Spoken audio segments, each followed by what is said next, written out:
నిర్మల్ జిల్లా మావడ మండలంలోని దిమోర్ది గ్రామంలో అర్ధరాత్రి నిద్రిస్తున్న భార్యను చంపి నిందితుడు పరారి. సూర నరసయ్య 61 సంవత్సరాలు. భార్యతో ఎప్పుడు కుటుంబ కలహాలు చేసుకునేవారని, తనకి ద్విచక్ర వాహనం కొనివ్వలేదని మనసులో పెట్టుకుని తన భార్య సూర లక్ష్మి 49 సంవత్సరాలు అర్ధరాత్రి పదునైన ఆయుధంతో గొంతు కోసి చంపాడని, అర్ధరాత్రి పదునైన ఆయుధంతో గొంతు కోసి చంపిన భర్త. రోధిస్తున్న కుటుంబకులు, విచారణ చేస్తున్న పోలీసులు.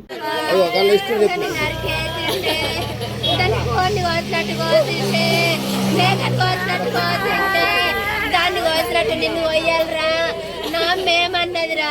నీ కొడుకు దాన్ని పెట్టింది, నీకు తినబెట్టింది, పండనిచ్చినావు, పండదాన్ని అన్నట్టే ఎంపెత్తివిరా. అరే నిన్ను మొగడని నమ్ముకుందిరా, అది నిన్ను ఎంపాలంటే ఎంపపోవునా? నా అమ్మ అండి పెట్టిన విశ్వాసం కూడా లేదురా. అమ్మా నీకు ఇటువంటి సాగు రావద్దు అమ్మా.